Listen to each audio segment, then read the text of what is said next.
আব্দুর রহমান নবীরা ছাড়ে না। কতদিন আমার নবীর আমি দেখি না, কতদিন কতদিন আমি দেখি না।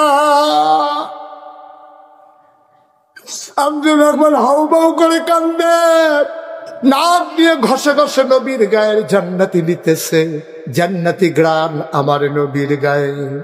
আব্দুর রহমান নাক দিয়ে ঘষে ঘষে আমার নবীর জান্নাতি গ্রান নেয়। আল্লাহর নবীও ছাড়ে না, আব্দুর রহমানও ছাড়ে না।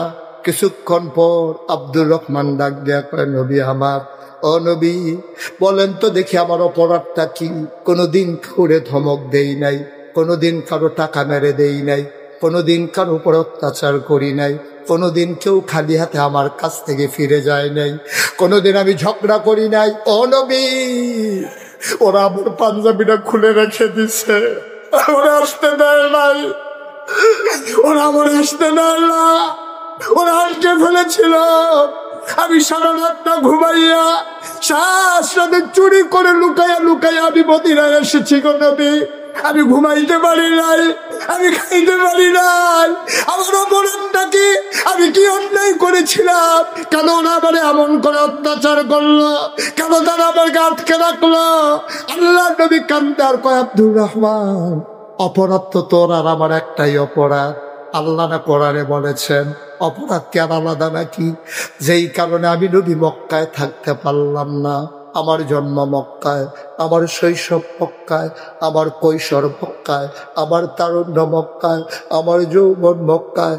আমি বিয়ে করলাম মক্কায়, নিজের বাড়ি মক্কায়, শ্বশুর বাড়ি মক্কায়, ব্যবসা করলাম মক্কায়, লেনদেন করলাম মক্কায়, চললাম ফিরলাম মক্কায়, বংশধর সব আমার মক্কায়। আমি থাকতে পারলাম না মক্কায়। তোর আর আমার তো একটাই অপরাধ, যে কারণে আমি থাকতে পারলাম না, তুইও সেই কারণে থাকতে পারিস নাই। আব্দুর রহমান কইয়া, রাসূলুল্লাহ, আমাদের অপরাধটা কি? কোরআনুল কারীমে আল্লাহ তাবারক ওয়া তাআলা 30 পারায় সূরা বুরুজে কত সুন্দর করে আল্লাহ ওয়াজ করে দিলেন, ওয়ামা নাকামু বিনহুম ইল্লা আইয়ুমিনু বিল্লাহিল আজিজিল হামিদ। অপরাধ একটাই, কোনো অপরাধ নাই। তোমরা কারো সম্পদ লুণ্ঠন করো নাই, তোমরা চুরি করো নাই, তোমরা ডাকাতি করো নাই। অপরাধ তোমাদের একটাই, আল্লাহর উপরে আমরা ঈমান এনেছি, ঠিক কিনা? বান্দা আমার, চিন্তাও আমার, বান্দা খাবে কি এই চিন্তা মা করা লাগবে না, বাবা করা লাগবে না, আমি করতেছি। বান্দা নিজেও জানে না, মাও জানে না, বাবাও জানে না কখন দরকার, কি পরিমাণ দরকার, কি দরকার।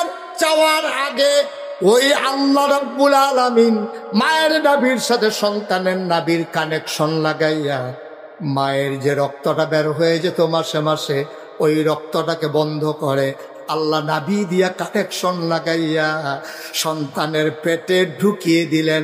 এই জন্যই তিনি রব। বলেন সুবহানাল্লাহ। তুমি মায়ের পেটের ভিতরে কি খাবা এই চিন্তাও যিনি করেন, তিনি হইলেন রব। আবার বলো দেখি, তাইলে আমাকে তোমাকে যিনি বানালেন তিনি কে? তাইলে আমি আল্লাহর, আপনি আল্লাহর, আমরা সবাই আল্লাহর। এই জমিন কার? জোরে কয় না কার? তুমি আমি কার? জমিন কার? তাইলে আবার স্পষ্ট করে বলে দাও, তুমি আমার, তুমি আমি আল্লাহর, জমিন আল্লাহর। এই জমিনের ভেতরে বিধান চলবে কার? আমি আল্লাহ, তুমিও আল্লাহ, এই জমিন আল্লাহ।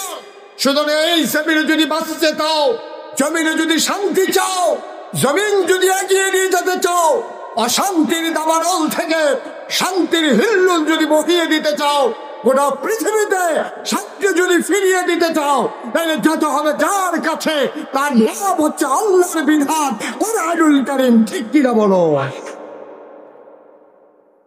আর বাইরে যাওয়ার কোনো সুযোগ নেই। সবাই রাজি আছেন ইনশাআল্লাহ? বন্ধুরা আমার, ভাইরা আমার, এ আল্লাহ ডাক দেয়া কয়, বান্দা, ও বান্দা, তুমি জানতে চেয়েছিলে তোমারে কেন বানিয়েছি? উবুদু রাব্বাকুম, তুমি ইবাদত করবে তোমার রব। আল্লাযী খালাকাকুম, যিনি তোমাদেরকে সৃষ্টি করেছেন, ওয়াল্লাযীনা মিন ক্বাবলিকুম, শুধু তোমারে না, তোমার যারা পূর্বপুরুষ, তোমার আব্বা, তোমার আম্মা, তোমার দাদা, তোমার দাদি, তোমার নানা, তোমার নানি, তোমার 14 গোষ্ঠী, তোমার জাতির পিতা ইব্রাহিম, জাতির পিতা কে? কথা কয় না কে? গত 17 বছর কত মানুষকে জাতির পিতা মুখস্থ করাইতে চাইছে, ঠিক কিনা? পাঠ্যপুস্তকে, মিছিলে, স্লোগানে, দেয়াল লিখন করে, টেলিভিশনে, ইলেকট্রনিক্স মিডিয়ায়, প্রিন্ট মিডিয়ায়, সোশ্যাল মিডিয়ার মাধ্যমে কতভাবে জাতির পিতা হিসাবে মুখস্থ করানো চেয়েছে। আমার বাংলার মুসলমান সহ পৃথিবীর 200 কোটি মুসলমান জাতির পিতা হিসাবে ইব্রাহিম ছাড়া আর কাউকে মানে না, ঠিক কিনা বলা? আমাদের জাতির পিতার কি নাম? আমাদের জাতির পিতা ইব্রাহিম, আমাদের আদি পিতা আদম, আদি মাতা হাওয়া, আমাদের নবী মুহাম্মদুর রাসূলুল্লাহ সাল্লাল্লাহু আলাইহি ওয়াসাল্লাম সবাইকে যিনি বানিয়েছেন, উবুদু রাব্বাকুম, ইবাদত হবে শুধুমাত্র, কেবলমাত্র, একমাত্র আমার আল্লাহ রাব্বুল আলামিনের, ঠিক কিনা? সবাই একমত হয়ে গেলেন, ইবাদত হবে কার? কথা পায় না দেখি কার? তাইলে যদি বলেন যে ইবাদত হবে আল্লাহ, তাইলে বাংলাদেশে মাজারের ভিতরে সেজদা দেয় কে? কে দেয় সেজদা? আমাদের ভিতরে একদল মানুষে তো আছে যারা মাজারে গিয়া সেজদা দেয়, দেয় নাকি দেয় না? মাজারের ভিতরে সেজদা দেয়, পীরের পায়ের ভিতরে সেজদা দেয়, পীরের পায়ের ভিতরে চুমু খায়, পীরের গোসলের পানি খায়। নাউজুবিল্লাহ বলবেন না? তাইলে ইবাদত হবে শুধুমাত্র। হ্যাঁ, এভাবে একজন একজন করে উঠলে তো ওয়াজ হবে না। কতক্ষণ হয়েছে আসার নামাজ হয়েছে? বিরক্ত করতেছেন কেন? এই যে উনি এখান থেকে ওইখানে গিয়ে বসছে, তাহলে লাভ হইল কি? উনি বাড়িতেও পুরা রাত্রে এক রুমে ঘুমায় না, এই রুমে কতক্ষণ, ওই কত বড় বুদ্ধিমান মানুষ। এমনি তো আমাদের বুদ্ধি বেশি, যেটা তো আমাদের সবার জানাই আছে, কারণ আমাদের বুদ্ধির জন্য নবীজি দোয়া করে গেছেন, ঠিক কিনা? কম উম্মতে মুহাম্মদের বুদ্ধি কি কম না বেশি? কথা কয় না, কম না বেশি? উম্মতে মুহাম্মদের বুদ্ধি অনেক বেশি। একটার পর একটা বিশৃঙ্খলা। তুমি এমন করলে পেছনের লোক দেখতে পারে? কোনো বিরক্ত করা যাবে। অনেক দূর সফর করে এসেছি, আমি এত দূরে আসতে চাই না। আমি শুধু কুমিল্লাতে ওয়াজ করলে আরো যদি 50 বছর হায়াত পাই, আর আল্লাহ যদি আমার বাঁচাই রাখে, তারপরে যদি কুমিল্লাতেই ওয়াজ করি, আমার আর বাইরে যাওয়া লাগবে না ইনশাআল্লাহ। তারপরেও আমি ছুটে এসেছি। আমাদের তোহা ভাই আমাকে বড় বেশি মহব্বত করেছেন। আপনাদের সুহেল না, কে গেছিল আমাকে আনতে? সুহেল এমন করে ধরছে, আমি আর না করতে পারি নাই, এই জন্য দূরে আসা। এত দূরে আসা লাগে না, তারপরেও যেহেতু এসেছি আমাকে একটু সুযোগ করে দিতে হবে। আল্লাহ যেন কবুল করে। সবাই কোন আমিন? জুড়ে, আরো জুড়ে। আমরা কি বোকা না বুদ্ধিমান? বুদ্ধিমান। আমাদের বোকা আর কেউ নাই। ওই যে স্বাধীনতার সময় 71 সালে সব বোকা মারা গেছে, এখন সব বুদ্ধিমান হয়ে গেছি আমরা। আমাদের এত বুদ্ধি। কথা একটা মনে পড়ছে, এটা বললে ফেলবো নাকি? বললেই ফেলাই না। ইউটিউবে আমার ওয়াজ শুনেন, কে কে দেখে একটু হাত উঠান তো। ও বাবা, আমার কথা কি ওইখানে বুঝেন আপনারা? আচ্ছা ঠিক আছে, কিছু কিছু অনুবাদ করে দেওয়া লাগে না? সবাই পড়ে না আমিন। যে কথাটা বলছিলাম, আমরা সাংঘাতিক বুদ্ধিমান। এই বাংলা, এই পৃথিবীতে একজন বড় শাসক ছিল, অত্যাচারী শাসক, সাংঘাতিক অত্যাচারী। অনেক আলেমকে হত্যা করেছে, অনেক মানুষকে গুম করেছে। আপনারা মনে করছেন আমি একজন মহিলার নাম বলবো না? না, এই পুরুষের ভিতরে একজন পাওয়া গেছে, ওনার নাম ছিল হাজ্জাজ বিন ইউসুফ। কি নাম? কথা বলে হাজ্জাজ বিন ইউসুফ একজন বড় শাসক। তিনি খুব অত্যাচারী শাসক ছিলেন। উনি অনেক মানুষকে হত্যা করছেন, অনেক মানুষকে গুম করেছেন, অনেক আলেমকে তিনি হত্যা করেছেন। তো ওনার ওয়াইফ, ওনার স্ত্রী একদিন ওনাকে বলতেছে যে আপনি তো বড় খারাপ মানুষ, আপনার সাথে সংসার করতেছি, কারণ বাচ্চা কাচ্চা হয়ে গেছে, এখন আর যাবো কই, এই জন্য আপনার সাথে সংসার করতেছি, আপনি কিন্তু সাংঘাতিক খারাপ মানুষ। উনি মনে খুব কষ্ট পাইলেন, মানুষ খারাপ কয়, আমার ওয়াইফ শুদ্ধ আমারে খারাপ কয়, আজব কারবার তো দেখি। উনি বললেন আমি কি বেশি খারাপ? নাইলে আপনি রাস্তায় গিয়া ছদ্মবেশে, আপনার পরিচয় না দিয়া, আপনি একটু মাস্ক লাগাইয়া একটু ঘুইরা দেখেন আপনারা মানুষ কি কয়। এখন এই লোক মনে করলো ঠিক আছে আমি একটু যাচাই করে আসি। মনে করেন আসছে আপনাদের কালুপুর আইসা, কালুপুর না, কালুপুরে আসছে। আইসা দেখে যে এক লোক ভিক্ষা করতেছে। তো উনি গিয়া বলতেছে, ওনার সামনে এসে একজন বলতেছে ভাই ভিক্ষুক। আইসা বলতেছে ভাই যা পারেন কিছু ভিক্ষা দিয়ে। তো বাদশাহ হাজ্জাজ বিন ইউসুফ যে সে ভিক্ষুক তো আর চিনে না। তো ভিক্ষুক আইসা হাজ্জাজ বিন ইউসুফের কাছে যখন ভিক্ষা চাইছে, তা হাজ্জাজ বিন ইউসুফ বলতেছে তুমি যে ভিক্ষা চাইতেছো তুমি কি জানো এই দেশের যে রাজা ওনার কি নাম? কয় নামটাই মুখে নিয়েন না। সাংঘাতিক খারাপ মানুষ, এই লোকের নামও আমরা মুখে নেই না। কয় সে কি খুব খারাপ? কয় খারাপ মানে কি, এই লোকটা এমন জঘন্য খারাপ, বুঝেন না আমরা নাম ওনার মুখে নেই না। এখন হাজ্জাজ বিন ইউসুফ বুঝে ফেলছে, দেখছো আমার তো খুব ঘৃণা করে। তা হাজ্জাজ বিন ইউসুফ বলতেছে আচ্ছা তুমি যে এখন বললা যে হাজ্জাজ বিন ইউসুফ খুব খারাপ মানুষ, রাজা বাদশাহ খুব খারাপ মানুষ, উনি যদি তোমার সামনে দাঁড়ায় জিজ্ঞেস করে যে উনি কেমন মানুষ, তখন তুমি কি বলবা?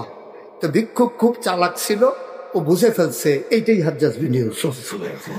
ও যে হয়তো জিজ্ঞেস করছে, সামনে দাঁড়ায় জিজ্ঞেস করলে কি করবা, বুঝে গেল এইটাই সেই লোক। এখন তো উনি ভয় পেয়ে গেছে। উনি বলছে যে এইভাবে মানুষ হত্যা করে, আর ওনার সামনে দাঁড়াই আমি বলছি যে উনি খুব খারাপ মানুষ, আমাকে তো ছাড়বে না, এখন কি করব? এখন ভিক্ষুক চুপ মেরে চিন্তা করতেছে কি বলা যায়। এখন ভিক্ষুক বলতেছে ভাই যদি হাজ্জাজ বিন ইউসুফ আমাকে জিজ্ঞেস করে মানুষটা কেমন, আমি বলবো সপ্তাহে আমার মাথা 2 দিন খারাপ থাকে, আজকে হলো প্রথম দিন যাইতে আসছে। মাথা সবসময় একরকম কাজ করে না, আজকে খুব খারাপ যাইতে আছে, তো এই জন্য কখন কি বইলা ফেলাই ঠিক নয়। হাজ্জাজ বিন ইউসুফ কয় বাইচা গেলা বুদ্ধির কারণে, না এলে 2 টুকরা করে ফেলতাম এক কোপ দিয়ে। তাহলে আমরা কি বোকা না বুদ্ধিমান? আমরা বড় বুদ্ধিমান মানুষ। মুসলমান আমরা বুঝে গেলাম ইবাদত হবে শুধুমাত্র আল্লাহ, এই ব্যাপারে আমরা একমত হয়ে গেলাম। মুসলমান মন দিয়ে শুনো রে ভাই, এই আল্লাহ রাব্বুল আলামিন আপনাকে আমাকে এমনে এমনে ছেড়ে দেন নাই, এই ইবাদত যেন সঠিকভাবে করতে পারেন। এজন্য আল্লাহ তাবারক ওয়া তাআলা যুগে যুগে নবী এবং রাসূল পাঠাইছেন। এই নবীদের মাঝে যিনি সবার সেরা, যিনি সবার শেষ, তিনি আপনার আমার নবী, নবী মুহাম্মদুর রাসূলুল্লাহ সাল্লাল্লাহু আলাইহি ওয়াসাল্লাম।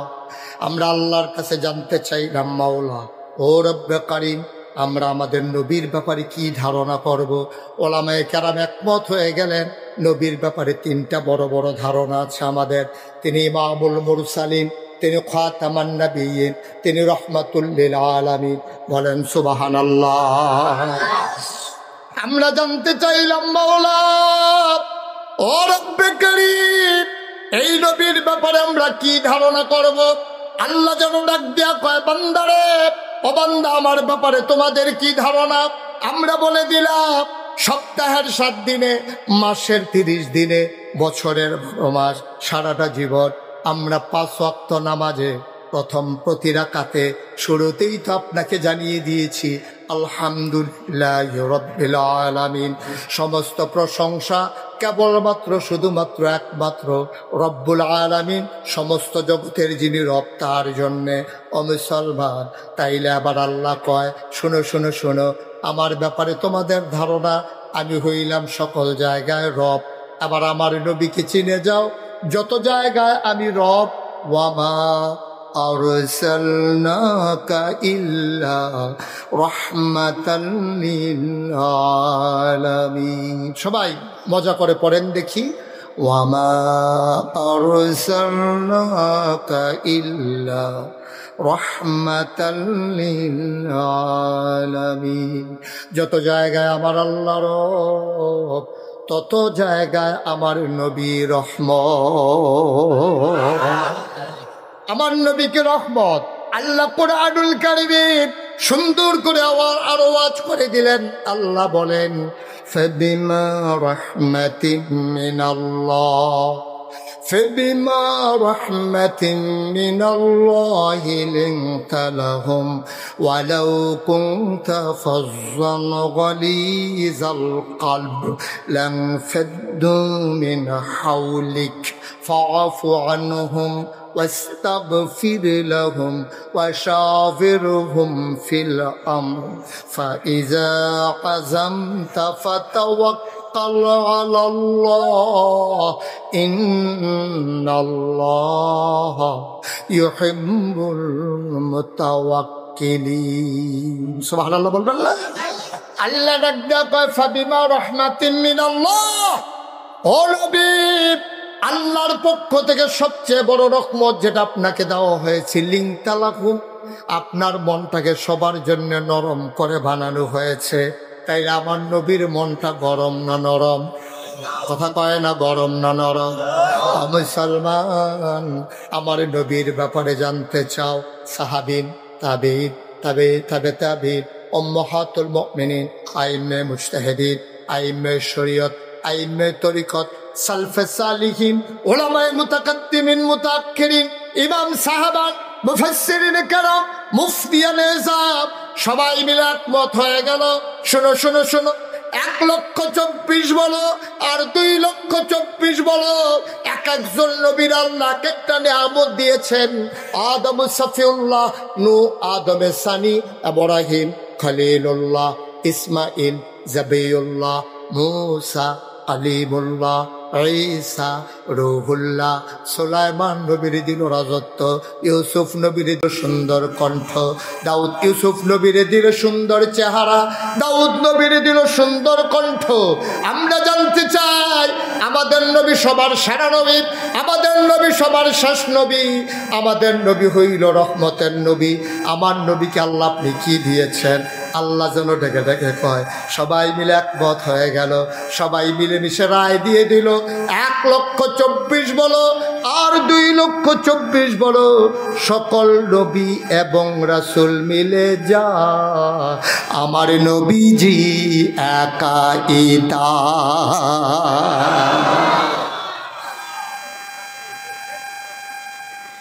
এই নবী আমার 1,500 বছর আগে দ্বীনের দাওয়াত দিলেন সুবহানাল্লাহ কায়রা তিনি যখন ডাক দিয়া বললেন কুলু লা ইলাহা ইল্লাল্লাহ তোমরা সবাই বলো লা ইলাহা ইল্লাল্লাহ তুফলিহুন তোমরা সবাই মিলে যদি লা ইলাহা ইল্লাল্লাহ বলতে পারো তোমরা হয়ে যাবা সফল কাম সুবহানাল্লাহ কয় না এই দাওয়াত যখন নবী দিলেন সর্বপ্রথম দাওয়াতটা যার কানে পৌঁছে গেল তিনি আমাদের আম্মাজান নবীর প্রথম স্ত্রী আম্মাজান খাদিজা রাদিয়াল্লাহু তাআলা আনহা বলেন সুবহানাল্লাহ নবী হারা গুহায় ধ্যানমগ্ন কেমন করে মানুষগুলোকে অন্ধকার থেকে আলোতে নিয়ে আসা যায় গোমরাহি থেকে হেদায়েতে নিয়ে আসা যায় কুফর থেকে কেমন করে ইসলামে নিয়ে আসা যায় নবী সবাইকে যখন ভাবতেছিলেন হারা গুহায় ভাবনারত অবস্থায় 40 তার ছুঁই বয়স 40 যখন পূর্ণ হলো জিবরাইল আলাইহিস সালাম ওই হারা গুহায় এসে ডাকলেন নবীকে ও মুহাম্মদ সাল্লাল্লাহু সবাই পড়তে হবে তো মুহাম্মদ জিবরাইল এসে কয় মুহাম্মদ আপনি আজকে থেকে মুহাম্মদ ইবনে আব্দুল্লাহ না নবীর আব্বার নাম হইল আব্দুল্লাহ মক্কার মানুষগুলোর পরিচয় হয় নিজের সাথে বাবার নাম মিলাইয়া আপনার নাম মুহাম্মদ ইবনে আব্দুল্লাহ না আজকে থেকে আপনার আসল পরিচয় মুহাম্মাদুর রাসূলুল্লাহ সাল্লাল্লাহু আলাইহি ওয়াসাল্লাম সুবহানাল্লাহ বলবেন না আবার নবী আসলেন হেরা গুহা থেকে আম্মাজান খাদিজার ঘরে আম্মাজান খাদিজা দেখলেন নবীর চেহারাটা লাল চোখ তার বড় বড় কপালে মুক্তার দানার মতো ঘাম জমে গেছে আম্মাজান খাদিজা বললেন ও স্বামী আমার আপনাকে কেউ কিছু বলেছে আপনাকে গালি দিয়েছে কেউ কি মারতে ধরেছে অপমান করেছে নবী বললেন না আমাকে কেউ অপমান করে নাই মারতে ধরে নাই কেউ কিচ্ছু বলে নাই আল্লাহর ফেরেশতা একজন তার নাম নাকি জিবরাইল উনি এসে কয় আমি নাকি আল্লাহর নবী সুবহানাল্লাহ বলবেন না আমি নাকি আল্লাহর নবী আম্মাজান খাদিজা নবীজিকে যখন বিয়ে করেন তখন নবীর বয়স 25 এখন নবীর বয়স 40 তখন আম্মাজান খাদিজার 40 এখন আম্মাজান খাদিজা 55 নবী 40 খাদিজার বয়স 55 আম্মাজান খাদিজা রাদিয়াল্লাহু তাআলা আনহা আম্মাজান খাদিজার কাছে নবী যখন বললেন আমি নাকি নবী, তখন পর্যন্ত নবীজি 15 বছর সংসার করে ফেলেছেন। নবী কি দেখা আম্মাজান খাদিজার কাছে যেই প্রথম বললেন আমি নাকি নবী, আম্মাজান খাদিজা দ্বিতীয় কোনো প্রশ্ন করলেন না। কে বানাইল নবী, কবে থেকে নবী, কার জন্য নবী, কতদিন থাকবে নবী, একটাও প্রশ্ন করলেন না। আম্মাজান খাদিজা সাথে সাথে রায় দিয়ে দিলেন অবশ্যই আপনি নবী। 15 বছর সংসার করার পরে দেইখা শুইনা চইলা ফিরা বুইজা একলগে থাইকা একলগে ঘুমাইয়া চইলা ফিরা নবীর ইনসান আউট, নবীর ভিতর বাহির কোনো কিছু আম্মাজান খাদিজার কাছে গোপন ছিল না। তিনি কেমনে ঘুমান, কেমনে খান, কেমনে কথা বলেন, কি ধরনের ব্যবহার তার, সব কিছু যাই না শুইনা চইলা ফিরা বুইজা শুইনা আম্মাজান খাদিজা দ্বিতীয় একটা প্রশ্ন করলেন না। নবী বললেন আমি নবী, আর আম্মাজান খাদিজা বললেন অবশ্যই আপনি নবী, আর আপনি হলেন নবী, আমি হইলাম আপনার প্রথম অনুসারী। সুবহানাল্লাহ বলবেন না? আমাদেরও তো স্ত্রী আছে, আছে নাকি নাই? আমরাও তো যারা বিয়ে করেছেন তাদের স্ত্রী আছে। আজকে মাহফিল থেকে বাড়িতে যাওয়ার পরে আপনি গিয়া বলবেন যে কুমিল্লার একজন পীর সাহেব আসছে মুশতাক ফয়েজি, উনি আমাকে বইলা গেছে আমি নাকি ওলি। এটা গিয়ে বাড়িতে আপনার ওয়াইফকে বলবেন যে হুজুর বইলা গেছে আমি নাকি আল্লাহর ওলি। আপনার ওয়াইফ আপনাকে ওলি মানে না, ঠিক কিনা কন? আপনার ওয়াইফ কি বলবে জানে? আপনার ওয়াইফ বলবে বালিশ নিয়া বারান্দায় শৈলা যান, আল্লাহর ওলি আইছে, বিড়ির গন্ধে লগে হাঁটা যায় না আল্লাহর ওলি। আপনার ওয়াইফ আপনাকে আল্লাহর ওলি মানে না। যেই সংসার করতে গিয়া আপনি ঘর উঠাইতে গিয়া জুমার নামাজ পর্যন্ত কাজা করেছেন, ঠিক কিনা কন? আপনি সংসার করে আল্লাহ ভুলে গেছেন। আপনি সংসার করে সুদে টাকা লাগাইছে, আপনি ঘুষ খাইয়া টাকা বানাইছে, আপনি ঘরের ভিতরে টাকার পাহাড় জমাইছে। আপনি মনে করেছেন আপনার স্ত্রী আপনার পক্ষের লোক, আপনি গিয়া বলেন যে আমি নাকি অলি। আপনার বিবি আপনাকে অলি মানে না, কারণ আপনার ইনসেন্ট আউট, আপনার ভিতর বাহির স্বভাব চরিত্র সব উনি জানে। উনি যাই না শুই না আপনার অলি মানে না, ঠিক কিনা কন? যে বাংলাদেশে দেখছেন অনেক বড় বড় পীর সাহেব, এই পীর সাহেবের কাছে অনেকে মুরিদ হয়, কিন্তু ওনার ওয়াইফ কোনোদিন ওনার কাছে মুরিদ হয় না। উনি দুঃখ কইরা বউয়ের লোকে কইতে আছে, আহা কত মানুষ আমার কাছে মুরিদ হইল, তুমি আমার কাছে মুরিদ হইলা না। ওনারা তো জানে না, আমি তো জানি আপনার কারবার, আমি তো জানি আপনার কারবার। ভাইয়ারা আমার, নবীজি কেমন নবী আমার, 15টা বছর সংসার করার পরে আম্মাজান খাদিজাকে অবশ্যই আপনি নবী। আল্লাহর নবী চমকে উঠলেন, থমকে দাঁড়ালেন, আশ্চর্যান্বিত হয়ে গেলেন। তুমি কেমন করে বুঝলে আমি নবী? আম্মাজান খাদিজা কয় আপনার ভিতরে অনেকগুলা গুণ দেখেছি, যেই গুণগুলো আমি মক্কায় কোনো মানুষের মাঝে দেখি নাই। আপনি কখনো অভাবী মানুষকে খালি ফিরাই দেন না, আপনি কখনো আত্মীয়তার সম্পর্ক ছিন্ন করেন না, আপনি কখনো আমানতের খেয়ানত করেন না, আপনি কখনো ওয়াদা খেলাফ করেন না, মানুষের বোঝা আপনি বহন করে নিয়ে যান, আপনি এতিমকে ধাক্কা দিয়ে ফিরাই দেন না। আপনার মাঝে অনেক গুণ, যেই গুণগুলো আমি মক্কার কোনো মানুষের মাঝে দেখি নাই। তা আপনি নবী হবেন না তো কে নবী হবে? বলেন সুবহানাল্লাহ। আপনি সাধারণ কোনো মানুষ না। আমি আর আগে 2 বার বিয়ে বসেছি, আমি স্বামীর সংসার কারে কয় সব বুঝে নিয়েছি। আপনাকে বিয়ে করা আমার কোনো দরকার ছিল না। কেন আপনাকে বিয়ে করলাম আপনি তো বুঝেন নাই। 25 বছর বয়সে আপনাকে যখন আমার ব্যবসার পার্টনার বানিয়ে নিলাম, আমার ছিল পুঁজি, ইনভেস্টমেন্ট আমার, আর শ্রম ছিল আপনার। সিরিয়াকে আপনাকে পাঠিয়ে দিলাম, গোলাম দিয়েছিলাম, খাদেমা দিয়েছিলাম আপনার সাথে দেখার জন্য আপনি কেমন। ওদের কাছে আমি জানতে পেরেছি আপনার মতো মানুষ নাকি হয় না, কাজ সবাই ভাগ করে নিয়েছে, আপনিও নাকি কাজ করেছেন। আপনি যখন ওই জমিনের উপর দিয়ে হাঁটতেন দুপুরবেলা, প্রচণ্ড রোদ যখন আপনার মাথার উপরে পড়ে, আপনি নাকি রোদের মাঝে হেঁটে যান, আপনার মাথায় গরম লাগে না? সবাই অবাক বিস্ময়ে তাকিয়ে দেখেছে। আপনি রোদের মাঝে দিয়ে হেঁটে যান আর আকাশের মেঘের টুকরা আপনার মাথার উপরে ছায়া দিয়া দিয়া যায়।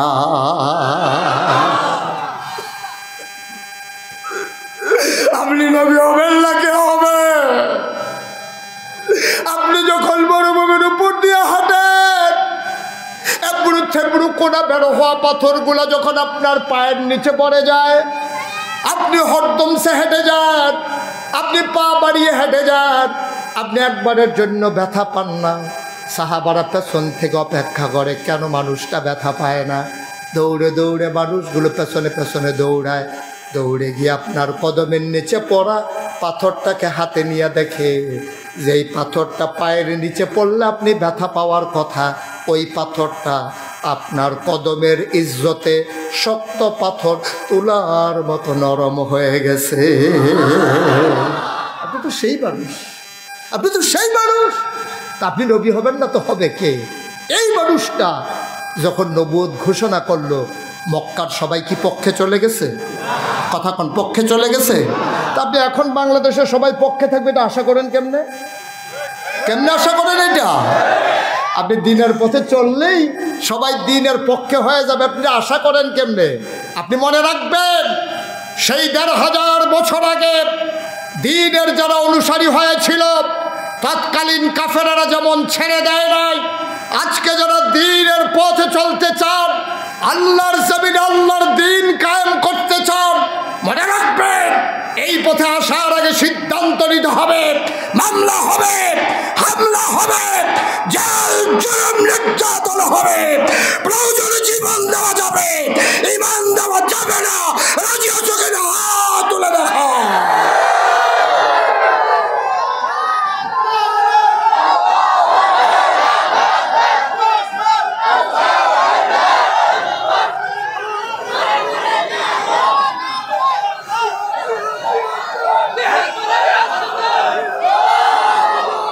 সবাই পড়েন আমিন, জোরে পড়েন আমিন। সেই জামানায় আবু বকর, উমর, উসমান যেমন ছিল, আবার যেমন ছিল আবু জেহেল, আবুল আহাব, উতবা, সাইবা, আজকে আবু বকর, উমর, উসমান নাই, আমরা তার অনুসারীরা আছি। ঠিক কিনা বলো? আমরা যেমন তার অনুসারীরা আছি, আবার আবু জেহেল, আবুল আহাব, উতবা, সাইবা তাদের অনুসারীরাও আছে। ঠিক কিনা কর? তাদের বংশধর এই বাংলাদেশে আছে। সুতরাং একচেটিয়া আপনি বিজয় পেয়ে যাবেন আশা করার কোনো দরকার নাই, লড়াই করেই বাঁচতে হবে। ঠিক কিনা বলেন? সুতরাং এই সিদ্ধান্ত নিয়ে আমাদেরকে নবীকে ছেড়ে দেন নাই। সোনার মানুষটা নবী 40 বছর বয়স পর্যন্ত মক্কার মানুষগুলো রায় দিয়ে দিল আপনার মতো মানুষ হয় না, আপনি আল আমিন, আপনি সাদেক। ওই মানুষগুলা কালুপুরের তারা বলে নাই, এখনকার মানুষও বলে নাই। ১৫০০ বছর আগে মক্কার মানুষেরা নবীর নবুয়ত পাওয়ার আগে সবাই মিলে সাক্ষী দিয়েছে আপনি আল আমিন। ঠিক কিনা? ওরাই বলেছে আপনি সাদেক। আবু জেহেল নবীর কাছে বালসামানা আমানত রাখতেন। কাফেরেরা বলতো ওনাকে নবী মানেন না, আমানত রাখেন কেন ওনার কাছে? আবু জেহেল বুঝকি হেসে বলতো ৭-৮ সালে আমার দ্বন্দ্ব হচ্ছে ওই দিনদারি নিয়া, আল্লাহ আর ওই দেবদেবী নিয়া, কিন্তু যতই খারাপ আমরা বলি মানুষটা খুব আমানতদার। আবু জেহেলের মতো মানুষ রায় দিতে বাধ্য হয়েছে মানুষটা আমানতদার। আজকেও আমরা যারা দ্বীনের অনুসারী, আমরা যারা দ্বীন প্রচার প্রসারে কাজ করে যাচ্ছি, আমাদের আমানতদারি পরীক্ষায় উত্তীর্ণ হতে হবে। আমাদের কথাবার্তা, আচার আচরণ, আমাদেরকে মানুষ টিটকারি মারবে, মস্কারা করবে রাজনৈতিক কারণে, কিন্তু আমাদের চরিত্রের ব্যাপারে কথা বলার মতো কারো যেন দুঃসাহস না থাকে, এমন চারিত্রিক এক উন্নতিতে আমরা আরোহণ করতে হবে। ঠিক কিনা বলেন? আমাদের লেনদেন হবে সুন্দর স্বচ্ছ, আমাদের চলাফেরা হবে সুন্দর স্বচ্ছ, আমাদের দোকানদারি হবে একেবারে ওজনে সঠিক দেওয়া। আমরা যখন দোকান বাকি খাবো সময় মতো আবার টাকা ফেরত দিয়ে দেব। আত্মীয়তার সম্পর্ক ছিন্ন করব না, আমানতের খেয়ানত করব না, ওয়াদা খেলাফ করব না, গরিব কোনো মানুষ আসলে খালি ফিরাই দেব না।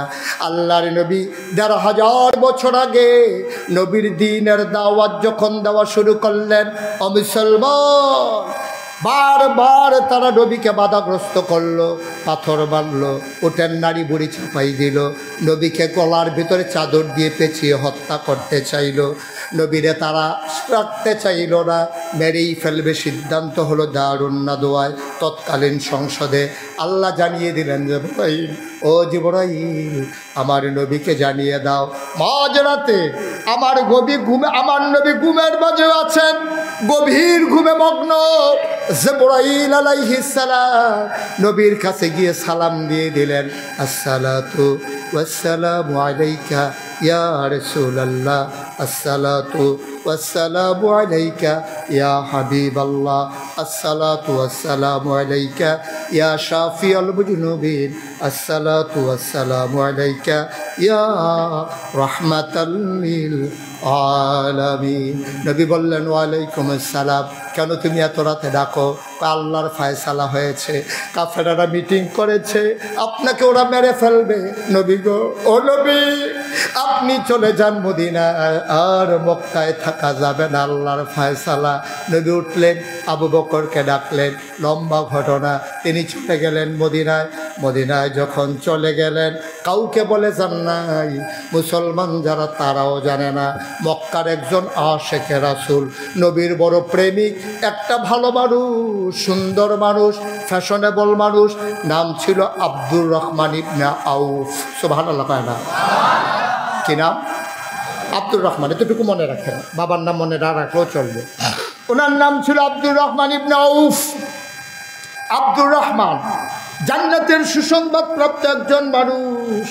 এই আব্দুর রহমান সকালবেলা উঠে নবীর ঘরের কাছে গেলেন, দাঁড়িয়ে সালাম দিলেন। ভেতর থেকে জবাব আসলো না। একটা লোক দৌড়ে বের হলেন, ডাক দেয়া, কয় কারে তালাশ করো? কয় আমার নবী কই? কয় গত রাত্রে নবী কই যেন চলে গেছে, বলে যায় নাই। আব্দুর রহমান সহ্য করতে পারলেন না। প্রতিদিন সকালে আমি নবীরে না দেখলে আমার ঘুম, আমার শান্তি হয় না। নবী নাই, গেল কই? আব্দুর রহমান বুঝে ফেলছে নবী বোধহয় আর মক্কায় নাই। তিনি সারাটা দিন অপেক্ষা করলেন। সন্ধ্যা যখন হয়ে গেল, সূর্য যখন হারিয়ে গেল পশ্চিম আকাশে, গরুগুলো চলে গেল গোয়াল ঘরে, পাখিরা নিরাপদ আশ্রয়ে, বেওয়ারিশ কুকুরগুলো নিরাপদ আশ্রয়ে, ছোট্ট শিশুরা মায়ের বুকে বুক রেখে ঘুমায়, প্রিয়তম স্বামী প্রিয়তম স্ত্রীকে নিয়ে ঘুমায়, কেউ যাক না নাই। আব্দুর রহমান আস্তে করে ঘর থেকে বের হলেন, টাকার পোটলা নিলেন, কাপড় চোপড় নিলেন, সামান্য কিছু খাবার নিলেন। তিনি মনে করলেন যে এই মক্কায় নবী নাই, এই মক্কায় আমি আব্দুর রহমান থাকতে পারবো না, আমি বাঁচবো না, নবীরা না দেখলে আমি বাঁচবো না, আমি মক্কায় আর থাকবো না, আমি চলে যাব মদিনায়। তিনি পুটলা নিয়ে রওনা করলেন। মক্কার কাফেররা সীমান্ত চৌকি বসালো। বাংলাদেশে যেমন বর্ডার গার্ড যেন সাপ্লাই হতে পারে মাল বিদেশে, ইন্ডিয়ার বর্ডার চেক দেওয়ার জন্যে যেন মাল সামানা সাপ্লাই হতে না পারে, যেন সীমান্তে চোরাচালার চোরা কারবারি না ঘটতে পারে, এজন্যে যেমন করে বর্ডার গার্ড পাহারা দেয়। মক্কার কাফেরেরা সীমান্ত চৌকি বসালেন, কোনো মুসলমান যেন মদিনায় যেতে না পারে। মুসলমান মন দিয়ে শুনো রে ভাই, এবার আব্দুর রহমান যখন মদিনার বর্ডার ক্রস করবেন, মক্কার সীমান্ত পার হয়ে তিনি যখন বের হয়ে যাবেন, ওই সীমান্ত চৌকি যুবকদের হাতে ধরা পড়ে গেলে তারে নিয়ে আসলো দারুন নাদওয়ায়। কাফেরেরা জিজ্ঞেস করে, আবু জেহেল, আবুল আহাব, উতবা, সাইবা, ওরা জিজ্ঞেস করে, ও আব্দুর রহমান, তুমি তো ভালো মানুষ, তুমি তো ভালো মানুষ, তুমি সুন্দর মানুষ, তুমি অত্যন্ত পরিচ্ছন্ন মানুষ, কোনোদিন কারো কোনো ক্ষতি করো নাই, কোনো ঝগড়া করো নাই, তুমি কোনো ঝামেলায় নাই, ভাই দেশ ছেড়ে তুমি কই যাও? আমি চলে যাব মদিনায়। কই মদিনায় কেন? কয় যে এই মক্কায় নবী নাই, এই মক্কায় আমি থাকতে পারি না। আবার কাফেরেরা কয়, পাঞ্জাবি যে গায়ে দিস ওইটা কোন জায়গার কেনা? কয় মক্কার টাকায় কেনা। কয় খুলে দাও। লুঙ্গি কোন জায়গা? ওরা বুঝে ফেলছে, আব্দুর রহমান বুঝে ফেলছে, ওরা আবার লুঙ্গিটা সুদ্ধা খুলে ফেলবে। আব্দুর রহমান চোখের পানি ছেড়ে দিয়ে কয়, ভাই পটলার ভিতরে টাকা আছে, নিয়ে যাও, গায়ের পাঞ্জাবি খুলে নাও, ইজ্জতের উপরে আঘাত কইরো না। আমাকে তোমরা ছেড়ে দাও, আমার যা আছে সব তোমরা নিয়ে যাও।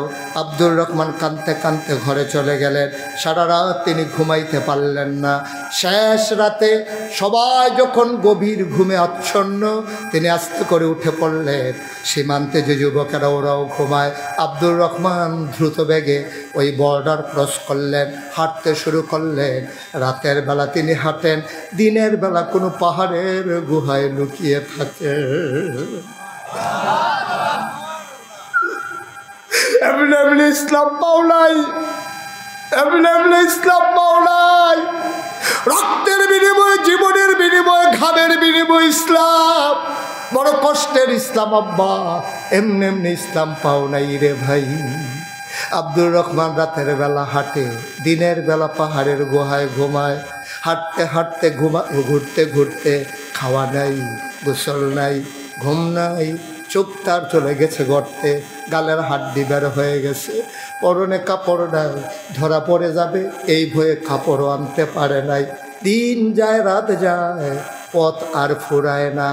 একদিন শেষ রাত্রে তিনি একটা খেজুর বাগানে গিয়ে লুকালেন। সারাদিন থাকবেন, সকালবেলা আবার হাঁটবেন।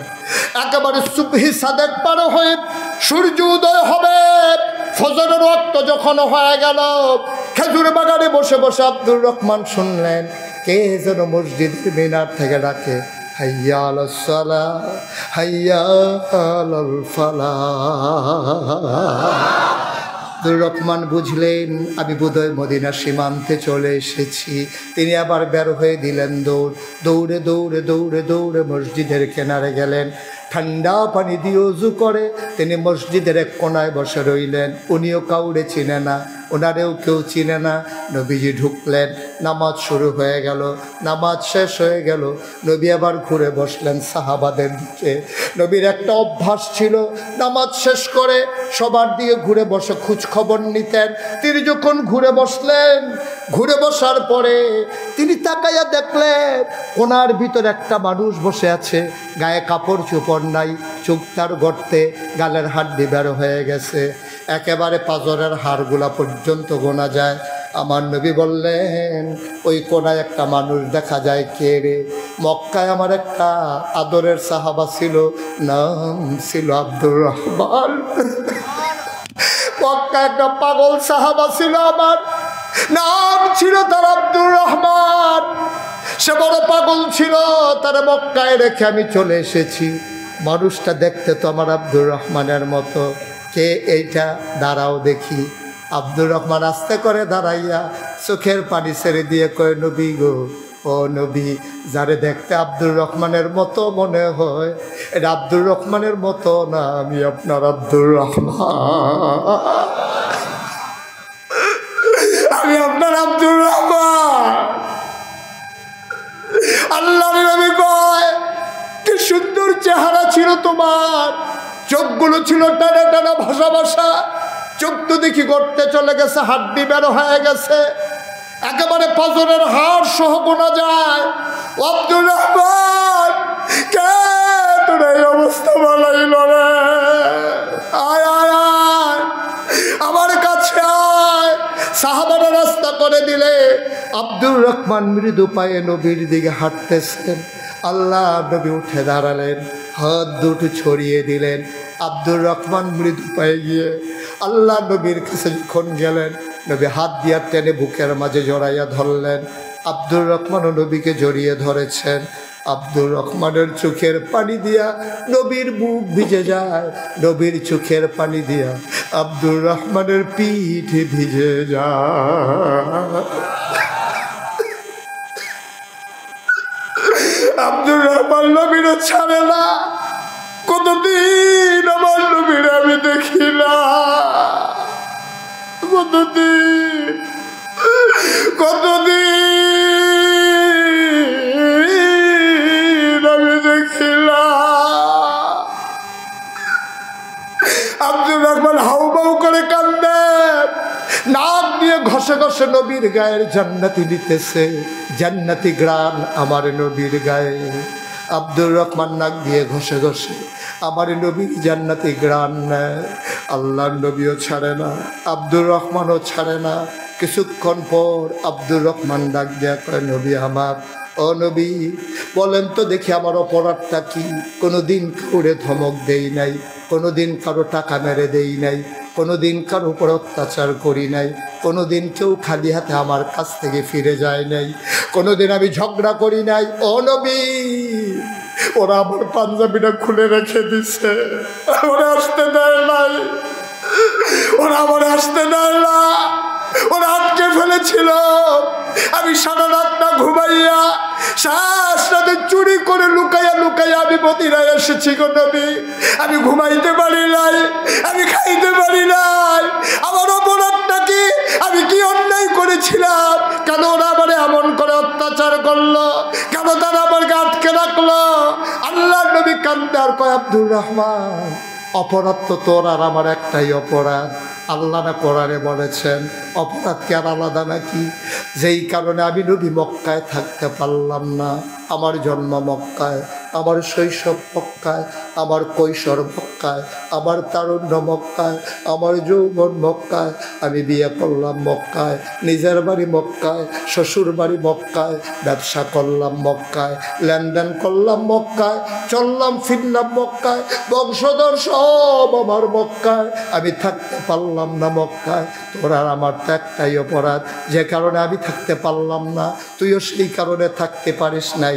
আব্দুর রহমান কই, ইয়া রাসূলুল্লাহ, আমাদের অপরাধটা কি? কোরআনুল কারীমে আল্লাহ তাবারক ওয়া তাআলা 30 পারায় সূরা বুরুজের কত সুন্দর করে আল্লাহ ওয়াজ করে দিলেন, ওয়ামা নাকামু মিনহুম ইল্লা আইয়ুমিনু বিল্লাহিল আজিজিল হামিদ। অপরাধ একটাই, কোনো অপরাধ নাই। তোমরা কারো সম্পদ লুণ্ঠন করো নাই, তোমরা চুরি করো নাই, তোমরা ডাকাতি করো নাই। অপরাধ তোমাদের একটাই, এক আল্লাহর উপরে আমরা ঈমান এনেছি, ঠিক কিনা? যে অপরাধের কারণে ১,৫০০ বছর আগে আমার নবী মক্কায় থাকতে পারেন নাই, আব্দুর রহমানকে থাকতে দেওয়া হয় নাই, আবু বকর, উমর, উসমান আলী মক্কা ছেড়ে চলে আসা লাগলো। অপরাধ একটাই, ১,৫০০ বছর পরে আজকেও যারা নির্যাতনের শিকার, নিপীড়নের শিকার, মিথ্যা ট্রাইব্যুনাল দিয়া আমার নিরপরাধ মানুষগুলোকে একটাই অপরাধের কারণে ফাঁসি কাস্টে ঝুলানো হয়েছে, তারা এক আল্লাহর উপরে ঈমান এনেছে, ঠিক কিনা? কোনো অপরাধ নাই, একটাই অপরাধ, এক আল্লাহর উপরে আমরা ঈমান এনেছি। মুসলমান, ঘটনা খানেই শেষ না। এবার আল্লাহ নবী আব্দুর রহমানকে ছেড়ে দিলেন, কথা মনে আছে নাকি?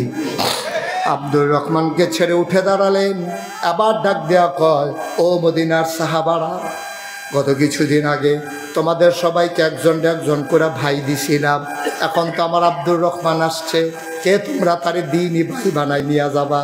তার মক্কায় অনেক সম্পদ ছিল, বাড়ি ছিল, ঘর ছিল, স্ত্রী ছিল, সন্তান ছিল। মদিনায় তার কিচ্ছু নাই, গায়ের কাপড়টাও নাই, কে আছো তারে ভাই বানাই নিবা? একজন কয়েক নবী যখন বললেন, কে আছো একজন দাঁড়াও, মসজিদে নববীর কয়েকজন মানুষ লাফ দিয়ে দাঁড়িয়ে গেল। নবী বললেন, সবাই দাঁড়ালে আমি দেব, আরে একজন দাঁড়াও। সবাই দাঁড়িয়ে যায়। নবী বললেন, একজন। আবার সাহাবারা কয়, ইয়া রাসূলুল্লাহ, আপনি যাকে বলবেন সেই দাঁড়াবে। আপনি যদি বলেন একজন, আমরা তো সবাই ওনারে নিতে চাই, আমার ভাই বানাইতে চাই। আবার একজনকে নবী বললেন, সাদ ইবনে রবিয়া কই? ইয়া রাসূলুল্লাহ, লাব্বাইক, এই তো আপনার সাদ এখানে আছে। কয়, তোমায় তো তখন ভাই চাইছিলা, দিতে পারি নাই, এই আব্দুর রহমানকে তোমার ভাই বানাই দিলাম। চলে গেলেন ধরে ধরে বাড়িতে, কাঁধে ধরে হাত দিয়া আব্দুর রহমানকে বাড়িতে নিয়ে গেলেন। বাড়ির সামনে দাঁড় করাইয়া সাদ ইবনে রবিয়া কয়, ভাই আপনি এখানে একটু দাঁড়ান, এই বাড়িটা আমার, একটু দাঁড়ান, আমি আসতেছি বাড়ি থেকে। উনি বাড়িতে গেলেন, লম্বা একটা রশি নিয়ে আসলেন, এনে বললেন, এটা আমার বাড়ির সীমানা, আর ওই সীমানা হলো এইটা, আপনি এখানে দাঁড়ান, আমি ওই পার্শ্বে যাই, বাড়িতে একটু মাপতে হবে। তিনি এখানে দাঁড়িয়ে রইলেন। সাদ বাড়ির ওই মাথায় চলে গেলেন, দৌড়ে দৌড়ে ওই মাথায় যাওয়ার পরে বলতেছেন, আব্দুর রহমান ভাই আপনি দাঁড়াই থাকেন, আমি আসতেছি। রশির ওই মাথা নিয়ে আসলেন, মাঝামাঝি যেখানে ওখানে খুঁটি বসানো হলো। আব্দুর রহমান কয় কি করতেছেন? কয় ভাই আমার আব্বার ঘরে আমি একটাই সন্তান, আমার পুরাটা বাড়ি ছিল, নবীজি এখন আমার একটা ভাই দিছে, এই জন্য বাড়িটা দুই ভাগ করলাম, এক ভাগ আপনার এক ভাগ আমার। ইসলাম, ইসলাম কারে কয়? এটাই ইসলাম। আমি একা এখন তো আর ভোগ করতে পারবো না, আপনার আমার ভাই, তো অর্ধেকটা দিতে হবে না আপনাকে, এই জন্য বাড়ির সীমানা ঠিক করে নিলাম, অর্ধেকটা আপনার অর্ধেকটা আমার। ভাই এটা কী করতেছেন? পাগলামি। এটা পাগলামিতে এই নিয়ম, আপনি আমার দিইনি ভাই, আপনি আমার কাছে অংশ পাও না। কয় বুঝলাম বুঝলাম, চলেন আবার বাড়িতে যাই। কয় ভাই জায়গা ভাগ হয়েছে, ঘর তো ভাগ হয় নাই, আমার বাড়িতে দুইটা ঘর আছে, একটা আপনার একটা আমার। কয় ঠিক আছে আর কিচ্ছু লাগবে না, একটু বসেন আমি ঘর থেকে আসি। আবার ঘরে গেলেন। সাদ ইবনে রাবিয়া, ওনার দুইজন স্ত্রী ছিল, দুইজন স্ত্রীকে তিনি ডাকলেন, ডেকে বললেন আল্লাহ আমার একটা ভাই দিছে। আপনি ভাই পেলেন কই? আপনি না এক ছেলে আপনার বাবার ঘরে। কই নবী আমার আর একটা ভাই দিছে, বড় সুন্দর ভাই আব্দুর রহমান। এখন আমার ভাইয়ের বক্কায় সব ছিল, মদিনায় কিচ্ছু নাই, এখন বিয়ে করতে গেলে অনেক টাকা লাগবে, আমি দুই বউ নিয়ে ঘুমাবো, আমার ভাই বউ ছাড়া থাকবে, এটা কোন যায় মানে না। আমি চিন্তা করেছি আমার এক বউ তালাক দিয়ে দেব, আমার এক ভাই যেন কম খরচে বিয়ে করতে পারে। তোমাদের ভিতরে আমি একজনকে তালাক দিতে চাই। ছোট বউ বলে বড় বউকে দিয়ে দেন, আমি ছোট আছি আপনার সাথে থাকি। এবার আব্দুর রহমান ওই সাদ ইবনে রাবিয়া, কোরআনের সেই আয়াত মনে পড়ে গেল, লান তানালুল বিররা হাত্তা তুনফিকু মিম্মা তুহিব্বুন। আল্লাহকে যে ভালোবাসে সেই জিনিসটাই আল্লাহর ভালোবাসা পাওয়া যাবে যদি প্রিয় জিনিসটাকে কুরবানি দেওয়া যায়। ও ছোট বউ, তোমারে তো আমি বড় পছন্দ করি, আমি যদি তোমারে রেখে ওই পুরান বউকে আগের বউকে তালাক দেই, তাইলে পছন্দেরটা আমি রাখলাম, আমার ভাইকে অপছন্দেরটা দিলাম, এটা হবে না। নিয়ত করেছি আমি আমার ভাইয়ের জন্য আমার ছোট বউকেই তালাক দিয়ে দেব। যেই কথা সেই কাজ, তালাক দিয়ে দেওয়া হলো। দৌড়ে দৌড়ে সাদ বাড়ির বাইরে গেলেন, গিয়ে বললেন ভাই আব্দুর রহমান, ভাই আব্দুর রহমান, আপনি বউ ছাড়া থাকবেন, আমি দুই বউ নিয়ে ঘুমাবো, হবে না, আপনার জন্য বিবির ব্যবস্থা করেছি, কম খরচে বিয়ে হয়ে যাবে। কই পাইলেন? আমার দুইজন বিবি, একজন আমি তালাক দিয়ে ফেলেছি। বাড়ি ভাগ হলো, ঘর ভাগ হলো, বউ ভাগ হয়ে গেল। এবার আব্দুর রহমান ডাক সাদ ইবনে রাবিয়া কয়, আব্বা আমারে কিছু টাকা পয়সা দিয়ে গেছিল, এইটাও চলেন ভাগ করে ফেলি। এবার আব্দুর রহমান খপ করে হাতের ভিতরে ধরলেন, আর আগাবেন না, আমি ব্যবসা ভালো বুঝি, শুধু বাজারটা একটু দেখাই দেন, দেখবেন আমি কয়েকদিনের ভিতরে আমার নবীর দোয়া আমার সাথে আছে, আমি ব্যবসা ভালো বুঝি, টাকা লাগবে না, শুধু বাজারটা দেখাই দেন, দেখবেন কয়েকদিনের ভিতরে আমি হয়ে যাব মদিনার সেরা ধনী। ইসলাম, এটার নাম ইসলাম। আমরা পারি, আমরা পারি এটা। শুধু আমি আমি আমি শুধু আমি আমির বাইরে আমরা আমরাতে যেতে পারি না। খালি আমারে দাও, আমারে দাও, আমারে দাও, যা আছে সব আমার চাই, আমার ভাইয়ের দরকার নাই। ঠিক কিনা কও? আমরা নাদান হয়ে গেছি, নাদান, আমরা নাদান হয়ে গেছি, লুবি মানুষ হয়ে গেছি। আমার সামনে যেটা আছে এইটাও লাগবে, পাতিলার ভিতরে আছে ওইটাও লাগবে, ওই যেইটা আছে ওইটাও লাগবে। আমার দেশের মানুষের মাথা বিক্রি করে, রাজনীতি করে, ক্ষমতার মসনদে আরোহণ করে, তোমরা এই বাংলাদেশের মানুষের উপরে রাজনীতি করে এই বাংলাদেশের টাকাগুলো তোমরা পাচার করেছো মালয়েশিয়া আর কানাডার ভিতরে। ঠিক কিনা বলো? রাজনীতি করো বাংলাদেশে, সেকেন্ড হোম করো মালয়েশিয়া কানাডায়। আমি বলি যারা বাংলাদেশে রাজনীতি করে বাংলাদেশে থাকতে মন চায় না, বাংলাদেশে তাদের রাজনীতি করার কোনো অধিকার নাই। ঠিক কিনা বলো? চিকিৎসার জন্য দৌড় দাও বিদেশ, আরামের জন্য দৌড় দাও বিদেশ, তাহলে বাংলাদেশের মানুষের মাথা বিক্রি করে রাজনীতি করার দরকারটা কি তোমার? চলে যাও বিদেশ। ঠিক কিনা কর? আমরা এমন নেতা চাই যারা বাংলাদেশের টাকা বিদেশে পাচার করে না। ঠিক কিনা বলো?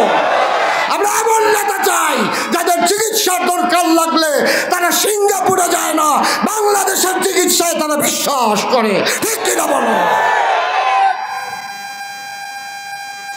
গজবে ধরছে আমাদের, গজবে পাইছে। ৩৭ বছর মুশতাক ফয়েজি দেশে দেশের বাইরে আলোচনা করি, মাহফিলে কদম দিলে মাহফিলটার ওজন বুঝি। আজকে কালুঘাটে এই মাহফিলে ওয়াজ করতে এসে আমার মন সাক্ষী দিয়েছে আপনাদের মাহফিল আল্লাহ কবুল করে নিয়েছে। একটা লোক উঠবেন না, চলে যাবেন না। আমি সবাইকে নিয়ে দোয়া করব, দরকার আছে নাকি নাই? সবাই মিলে আমরা তওবা করব, আল্লাহ যেন আমাদের জীবনের গুনাহগুলো মাফ করে দেন। সবাই কোন আমিন। একটা লোক উঠবেন না, যারা উঠেন নাই আর উঠবেন না। কয়েক মিনিটের ভিতরে আমি মাইক ছেড়ে দেবো ইনশাআল্লাহ। এই যে দেখছেন, আমি ওই যে বলতাম যদি যে উঠেন তাইলে ভালো ছিল, উঠবেন না বলছি তো এই জন্য উঠে যেতে আছে। উল্টা উল্টা। হ্যাঁ, আমাদের এলাকায় এক লোক গাছের ভিতরে উঠতে আছে, তো যখন কইছে নামো, হ্যাঁ আর উপরের দিকে উঠতে আছে। লোকজন আইয়া কই তুমি নামো বললে ওটা নামাইতে পারবা না। কই কি বলতে হবে? বলতে হবে যে উঠো উঠো উঠো। যখন কইছে উঠো, সে সুদ করে নিচে নেমে এসে পড়ছে। আপনাদের এলাকায় এরকম নাকি? যদি বলি যে উঠেন না তখন উঠে যাবে, আর যদি বলি উঠেন উঠেন সবাই বসে থাকবে নাকি? একটা লোক উঠবেন না দয়া করে। সবাই মিলে আমরা দোয়া করবো ইনশাআল্লাহ। এত বড় দোয়া আপনি পাবেন কই?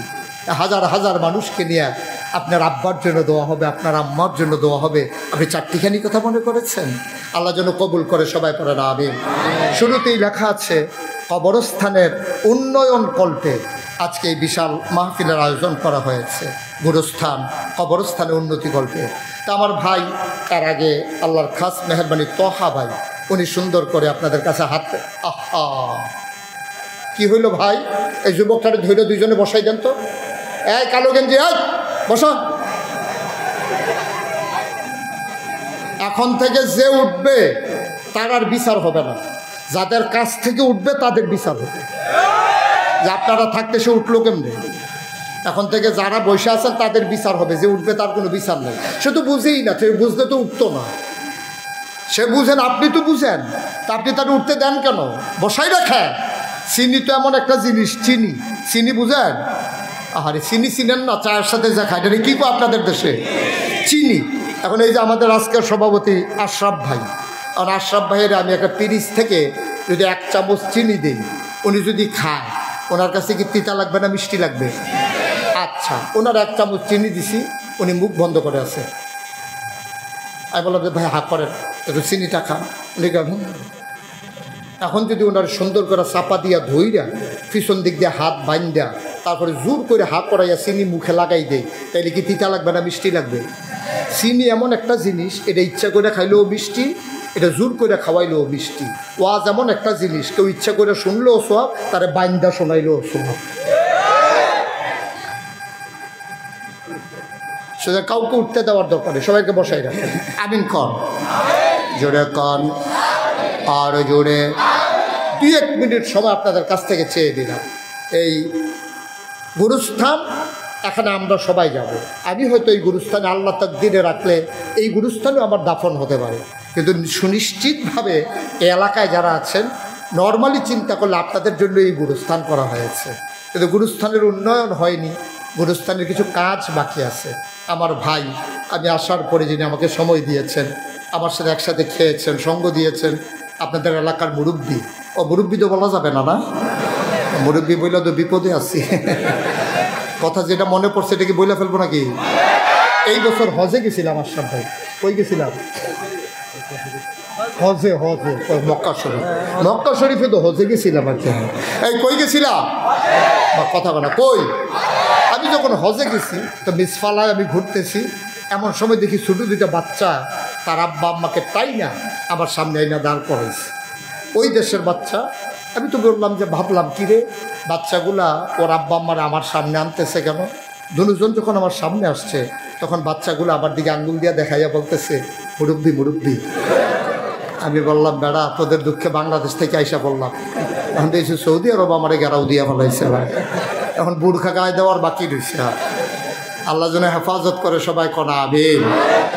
তো যেই কথাটা বলতেছিলাম যে এই কবরস্থানের জন্য আমার ভাই, কি নাম না, দেলোয়ার হুসাইন, অনেক ভালো মানুষ, সজ্জন মানুষ, আমাকে সময় দিয়েছেন। দেলোয়ার ভাই আমাকে কানে কানে বলেছে, হুজুর আমার মায়ের নামে ইনশাল্লাহ, আমি আগে তো দিয়েছি 50,000, আবার 10,000, আজকে মাহফিলে 5,000, আবার মায়ের নামে আমার এই ভাই আপনাদের কবরস্থান গুরুস্থানের উন্নয়নে উনি দেবেন 50,000 টাকা। কবুল করো, মঞ্জুর করো, মনের আশা পূরণ করে দাও। আব্বা আম্মা বংশধর যারা কবরে, কবরগুলোকে জান্নাতের টুকরা বানিয়ে দাও। লম্বা সময় না, কালেকশন হয়ে গেছে। 2 নাম্বার, আজকের মাহফিলের সভাপতি। আমি সব সময় যে কোনো জিনিস 2টা নেই, 50 একটা পাওয়া গেছে, আর একটা দরকার আছে নাকি নাই? এই সভাপতি সাহেব মুস্তফা করুন, কান্নাকাটি করেন না। আজকের মাহফিলের সভাপতি জনাব আশরাফ। আপনারা কি 50,000 মানেন নাও না নাকি? কত কত ঠিক আছে দিবে, সমস্যা। উনি কি না করছে, আপনারা এরকম করতেছেন কেন? হয়েছে তো দিব আর কি। আর কি উনি কি না করছে একবারও? উনি তো চাইতে আছে, আপনারা কত চান? আপনারা যে 1 লাখ চাইছেন, আল্লাহ বাঁচাইছে, উনি 2 লাখ দিল, তো এখন কি করবেন? কারবারে না, উনি 1 লাখ, আপনার চাইলেন তো না 1 লাখই দিয়ে দেবেন, 1 লাখই দিয়ে দেবেন সবাই। আপনার বাইরেন না, চাওয়া লাগবে না, ওটাকে প্রতিষ্ঠা করতে গিয়ে যেখানে যা প্রয়োজন সেটাই দিই। Okay fine. আরো বড় কথা, মারহাবা কর। আজকের মাহফিলের সম্মানিত সভাপতি হুজুর 1 লাখে হবে না, এটারে প্রতিষ্ঠা করতে গিয়া যা লাগবে ইনশাল্লাহ আমি সাথে আছি। মারহাবা কর। আল্লাহ দিয়ে যাচ্ছেন, ওইটা আমি শুনতে চাই নাই। আজকে উনি যেমন বলছে আপনিও বলবেন, আল্লাহ যেন কবুল করে। সবাই কোন আমিন। দেওয়া তো লাগবে আপনারাই, আমি তো কুমিল্লা থেকে আর সে দেবো না, আমি বলে যেতে পারবো, আমার দ্বারা এখানে এসে দেওয়া হবে না। আল্লাহ যেন কবুল করে। সবাই করা আমিন। আশরাফুল ভাই, হ্যাঁ আশরাফুল আলম রশিদ ভাই, উনি চেয়েছেন আপনারা আপনাদেরকে বিমুখ করবেন না ইনশাআল্লাহ। এই ফিরতিতেও আমার ভাই উনি দিয়ে দেবেন 1 লক্ষ টাকা। বলেন মারহাবা। কবুল করো, মঞ্জুর করো, মনের আশা পূরণ করে দাও। মাহফিলের ভিতরে সভাপতি বানাইছো, তুমি একটু মর্যাদার জায়গা জান্নাতের ভিতরে দিয়ে দিও। যেই দিন রশিদ ভাই কবরে ঘুমাবে, সবাই দেখবে মাটির খবর। উনি যেন কবরে গিয়া দেখে মাটির কবর মাটি নাই, মাটির কবর জান্নাতের টুকরা হয়ে গেছে। পড়ো আমি। একটা ডুব যদি আমি পাইতাম, আমার মনটা ভরে যেত, আনন্দে উদ্বেলিত হতো। 1.5 লাখ হয়ে গেছে। একজন পারবেন যে হুজুর ইনশাআল্লাহ আমি 50,000 টাকা দিয়ে দেব, তাইলে 2 লক্ষ টাকা হয়ে যাবে। প্রাণ ভরে দেওয়া হবে, মন উজাড় করে দেওয়া হবে। আপনি প্রয়োজনে 1 বছর লাগাইয়া দেন, এখনই দেওয়া লাগবে তা না। আপনি মাসে মাসে দিয়ে, ছেলে বিদেশে আছে, আপনি আস্তে আস্তে দিয়ে বছরে মাসে 5,000 টাকা করে, 1 বছরে আপনি 50,000 টাকা দিয়ে দেবেন। সুবিধা মতো দেবেন, ওনারা আপনাকে বিরক্ত করবে না। আছেন আমার একজন ভাই, আমার একজন ভাই আছেন, মাশাআল্লাহ মাশাআল্লাহ। আমাদের চেয়ারম্যান, ইউনিয়নের চেয়ারম্যান, এই ইউনিয়নের চেয়ারম্যান কি নাম? জনাব গোলাম আজম ভাই। হায় আল্লাহ তাআলা কবুল করো, মঞ্জুর করো। আমার চেয়ারম্যান সাহেব, তুমি আল্লাহ ইউনিয়নে মর্যাদা দিয়েছো, জান্নাতের ভিতরও মর্যাদা দিয়া, জান্নাতে একটা মর্যাদার জায়গা দিয়ে দিও। আমার গোলাম আজম ভাই এই ইউনিয়নের সম্মানিত চেয়ারম্যান, মাওলা রাব্বে কারীম আরো সম্মান দাও, মর্যাদা দাও। আমার ভাই দিয়ে দেবেন 50,000 টাকা। বলো মারহাবা। হয়ে গেল 2 লক্ষ টাকা। মারহাবা বলবেন না? লম্বা সময় না, কয়েক মিনিট। একটা লুকো দয়া করে উঠবেন না, কেউ উঠতে চাইলে তাকে বসাই দেবেন। পরিবেশটা নষ্ট করা সহজ, কিন্তু ধরে রাখা কঠিন। পরিবেশ নষ্ট করার জন্য একজনই যথেষ্ট, কিন্তু ধরে রাখতে হবে সবাই মিলে। আল্লাহ যেন হেফাজত করে। সবাই করা আমিন। আরেকটা ভাই লাভ দিয়ে দাঁড়াও, হুজুর এত দিতে পারবো না, আমি ইনশাল্লাহ 10,000 টাকা দিয়ে দেব। সুবিধা মতো দিয়ে দেবেন, যখন পারেন তখন দেবেন। মাঠের ভিতর আমার একটা কলিজার টুকরা যুবক চাই। লাভ দিয়ে দাঁড়িয়ে যাও, হুজুর দোয়া করে দেন। আমি এই তো মাশাআল্লাহ, কি নাম? মোহাম্মদ বাবুল হোসেন, আমার যুবক ভাই। দাঁড়ান বাবুল ভাই, দাঁড়ান। সবাই একটা সালাম দেন। এটা কি সালাম হলো? ঘুরাইয়া সবাই দিবেন না? হ্যাঁ মাশাআল্লাহ, সুন্দর হয়েছে। মনে হয় যেন নির্বাচন করব। বসেন বসেন, আর ভোট লাগতো না বাবা। জনাব বাবুল ভাই উনি দিলেন 10,000, হয়ে গেল 2 লক্ষ। দেখছেন, হয়ে গেল 2,10,000। কবুল করো, মঞ্জুর করো, মনের আশা পূরণ করে দাও। আরেকটা লোক আমারে মিলাই দাও 10,000 টাকা। 2 নাম্বার 10,000 আছেন? আল্লাহ আল্লাহ আল্লাহ আল্লাহ, তুমি কবুল করো আল্লাহ। একটা লোক নাই, এত প্যান্ডেলের মাঝে, হাজারো জনতার মাঝে একটা লোক নাই 10,000 টাকা দেওয়ার মতো। আপনি তো এই কবরস্থানেই ঘুমাবেন? আপনি নিজের জায়গাটা নিজে ঠিক করে নেন, যেন আপনি ঘুমানো না লাগে অন্যের জায়গায়, যে আমিও 10,000 টাকা দিয়ে শরিক হয়ে গেলাম। আছেন একজন 10,000? নাই। আল্লাহ আল্লাহ আল্লাহ, তুমি একটু মায়া লাগাই দাও আল্লাহ। এই কবরস্থান, এই গোরস্থানের জন্য একটু মায়া লাগাই দাও। 2 নাম্বার একটা লোক আমারে মিলাইয়া দাও। জি, উনি বলছে কিছু? গোলাপ ভাইকে আপনি বলেন, বলে দেরি করে লাগতো। বড় পার্টি চেয়ারম্যানের পর আপনি নিজে নিজে শুধুই কেছেন কিনবেন। থাক, 50,000 দিয়ে দেবে, বাড়াবাড়ি করেন না। কেউ বাড়াবাড়িতে গোলাপ ভাই আসেন, মুসাফা করেন।